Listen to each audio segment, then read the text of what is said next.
Let's talk. Giles Brown.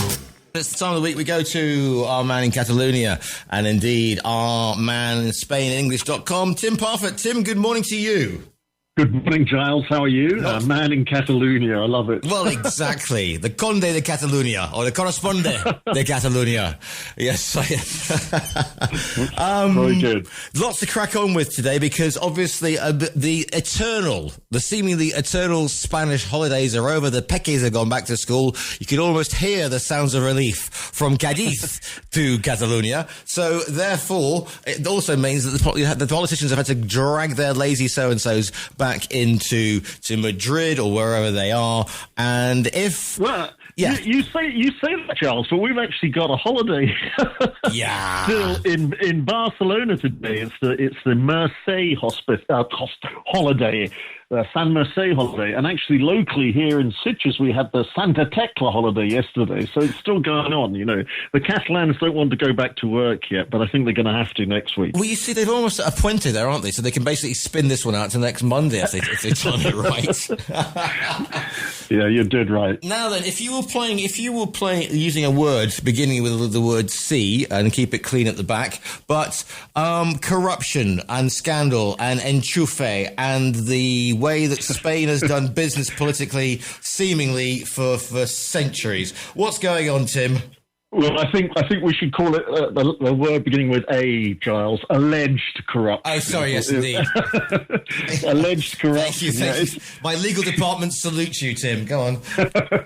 It's all coming to a head. It's all coming to a head in the sense that some of these cases that we've been discussing for most of the year are now coming to trial. Two of them specifically, and in fact another one has been announced this morning. Although we're trying to make head and tail of it because it's a bit odd what the judge is saying. The first one, there's two this week, and of course they're slightly. Well, they're not related directly, but the president of the regional government in Madrid, your friend Isabel Díaz, let them eat pizza. Ayuso. She's actually tried to draw a parallel between the two of them, and she's actually said, this one's only going to trial because of the other one. You know, she's always pointing the finger at Pedro Sanchez's socialist-led government. Anyway, let's explain what they are. The first one is related to her. It's a judge has ordered the trial of a guy and a businessman called Alberto González Amador, and he is the partner of the regional president of Madrid, Isabel Díaz Ayuso, who is she's the darling, as many have called her, the darling of the PP, the right-wing opposition. Because she's a very populist president in Madrid. Anyway, the case is quite an important one because it's also actually provoked the trial, which is going to go ahead, of Spain's Attorney General, there's no date set for that, but that's also going to go ahead because he's accused of leaking information about this case. So that's a separate issue. So in a sense, they're linked in that way. But this case, it's Alberto González Amador, and I believe there are six or probably even 10 others that are going to go on trial for alleged crimes against the public treasury, falsification of commercial documents, something that's called continuous accounting fraud, and participation in a criminal group. The continuous accounting fraud is actually been brought by two political parties, the Mas Madrid Party, which is a left-wing group in Madrid, and also PSOE, the Socialist Party in Madrid, against this businessman. And this case has been really going on for some time. The accusations have been flying for months. I mean, he's accused of defrauding nearly 400,000 from the tax authorities. Again, all allegedly stemming from the purchase of face masks. You know, it all goes back to the COVID era. This is finally going to go to trial. And as I said, I believe there's about another 6 or 7 or probably nine other businessmen involved in this. He's obviously stated he's innocent. And Ayuso has always been accusing that the accusations against her partner are simply because he is her partner, and that they're coming from the Socialist Party of Sanchez. No, she's also said that anything that he is accused of doing, he did before she met him, but that's actually not true. One of the newspapers that's really been digging into this is El Diario.es, the online newspaper.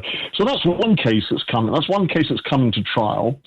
And the other case that's coming to trial, which we already knew, but he was appealing against it going to trial, is the brother of Pedro Sanchez, David Sanchez. This was announced yesterday, and he is also facing trial in the region of Extremadura, in a provincial court in Badajoz, actually.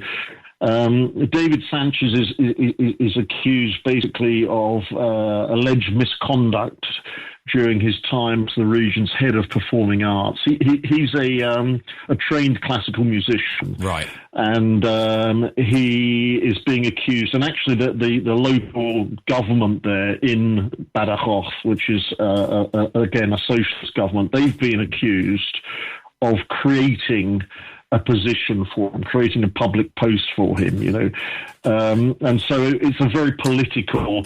It's a political trial. If you want directly on something. It's the thing, Tim, because I do a phone-in show on a Tuesday, and I had Andres Gallardo and Claudio de Torre, two sort of commentators in yesterday. Yeah, it's always going back to all if those with very long memories will know the Franco's brother-in-law, was it Serrano Suña? It seems to be this whole. I talk about enchufe, the oiling of the wheels, but it does seem to be standard practice. Doesn't matter if we had the whole thing with the Infanta's brother, the handball player. It seems to be this thing. If you are related to I'm not saying. Well, I am saying. I think we should actually now demand that our politicians take vows of poverty and chastity or whatever, because it seems to be the situation that if you are linked to somebody, and it has always been the same, there is this sort of knock-on effect so that you can grease the palms and whatever, and you can see when people are sort of throwing their hands in the air going, this is because it seems to be across all parties that this is happening, we see it in other countries as well, Charles, as well, don't we? I mean, in the UK as well, and so forth. But I think you're right that there's always this element. There's always an element of corruption in Spain. But I think at the moment, it goes back to also what Sanchez. I'm not trying to defend Sanchez at all here, but what he said at the beginning of September on a radio and on actually broadcast TV, national news. National broadcast interview he had, and he said, there are judges in Spain doing politics and politicians trying to do justice. And this is the quote that he said, because he's obviously defending his brother and his wife. We haven't mentioned her, but she's also facing trial over alleged influence peddling for her, the job she had at a university in Madrid. And I think one of the issues in Spain is the way that these judges are appointed. Don't ask me to explain it in detail because it's quite complex. But there's the GPCJ, which is the board of judges, and each political party is allowed to appoint a number of judges to this board. I'm simplifying it, but that's basically what it is. So there is a political system in Spain of appointing, judges, and I think that is the part of it. I mean, the judge that is targeting Pedro Sanchez's wife, even the public prosecutor in Spain and the prosecutor's officers and the Supreme Court are saying that there's nothing to investigate here, and this judge is clearly has links to the right wing groups, far right groups, and some of the newspapers are just like taking the mickey out of this guy. I mean, his original accusations and investigations stem from rumours printed in newspapers, not gossip, but, unverified facts that Sanchez's wife was influence peddling and receiving bribes and everything. And there's been no conclusion. Even the people that started the rumours were surprised, I think, that it's gone so far, So I think there's a political influence that some of the judges have. I say some. That's very important to say that. Let's move away from the labyrinthine who said, she said. Then, because obviously yesterday, quite an interesting day in inverted commas. Yeah. I think we'll say at the UN yesterday with the President of the United States going totally off printer and for an hour. And is the Spanish King is speaking today in the UN. This could be very interesting indeed because he made some very interesting remarks about the situation in Gaza. Yes, he did. Yes, he did. Last week he was actually visiting Egypt, and he actually said, which is quite rare for him. He doesn't often comment so directly on international affairs, but he said he acknowledged that his trip to the region was taking place at a turbulent and tragic time. But then he went on to say, he said, that there was an unspeakable suffering of hundreds of thousands of innocent people due to the response that Israel had made on the brutal terrorist attack by Hamas, and so he directly linked it to what the response, this unspeakable suffering of hundreds of thousands of innocent people was not just the Hamas attack on Israel. He was talking about the response, almost the disproportionate response. He didn't use that word, but that's what he was referring to. And he said also the total devastation of Gaza, which is very rare for a monarch to put himself into that. And of course, it's very interesting, Giles. I find it quite fascinating because this subject matter, and I'm sure you don't want to get into it in too much detail, but this whole Israel, Gaza, and the genocide issue, and recognizing Palestine and so forth. What I see is now totally become a dividing point for the right and the left parties everywhere. From the United States, from Trump, and and in the UK, and also in Spain. I mean, there was a minute's silence in the Spanish Congress just early this week, I think it was, and Vox, the far right party here, didn't walk. They walked out. They didn't take part in it.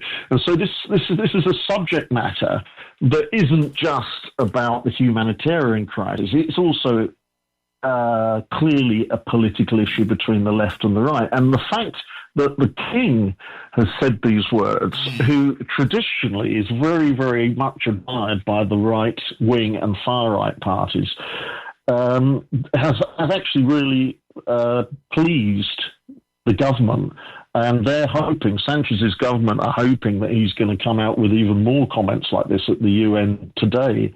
And the PP, the People's Party in the middle, they're sort of like dithering on. They haven't actually ever used the word genocide yet, but they, again, Ayuso and the former president of the party, Aznar, are very, very pro is what Israel is doing at the moment. But the current leader, he has spoken that there's a humanitarian crisis. Now, Sanchez and his government, as you know, they've been one of the vocal. First I think what you're looking for is vocal here on this one, to put it mildly.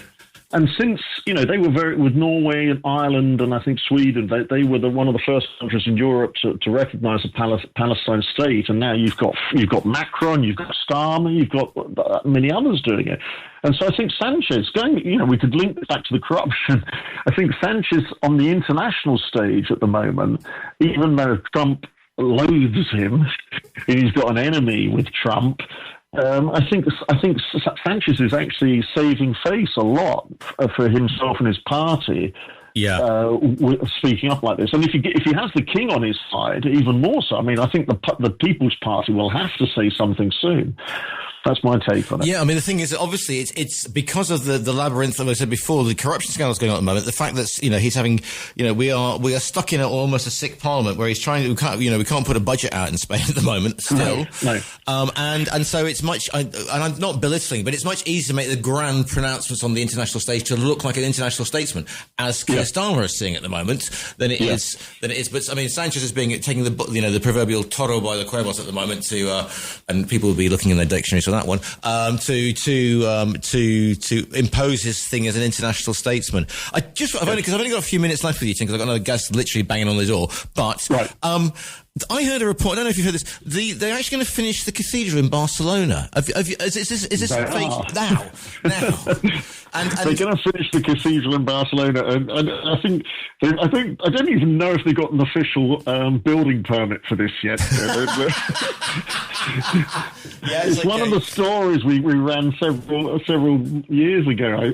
They only finally realised they didn't have a planning permit. They had to apply for it. Yeah, this is going to coincide possibly with Pope Leo the 14th visiting Barcelona next June, which coincides with the centenary of Gaudi's death, and Gaudi, who's the architect. Because he was hit by a tram, wasn't he, admiring his work? He was hit by a tram. I shouldn't laugh. I know, I did, but I tell people that's the fact. That's one of the facts that I know, and it's like people go, "What?" Well, every time I'm in Barcelona trying to cross the street, I often think of because these trams, the modern day trams, they're silent, yes, but they're dangerous, and I'm often thinking, Christ, I can understand how Gaudi got hit by one. But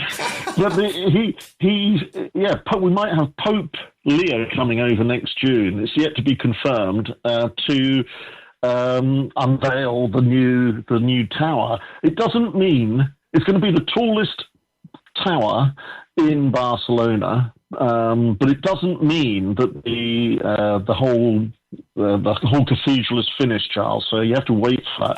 That's still projected for 2035. So another 9 years, not 10 years. Well, exactly. They just probably start. They don't have to worry about painting it like the Fourth Bridge or something like that. Tim, if people want to catch up with the latest news around Spain and try and make head or tail of what's happening in Spain, of the alleged corruption, and when they, when sort of Catalonia is actually back off their holidays, obviously, or actually to put in their planners so they don't get where's the best place to find you, Tim? Where can people go for fascinating news? The site is SpainEnglish.com, Giles. As always, Tim, a rare pleasure to speak to you. Our man, our correspondent de Catalonia, our special one in Stitches. Thank you so much for your time today. Good to speak to you, Giles.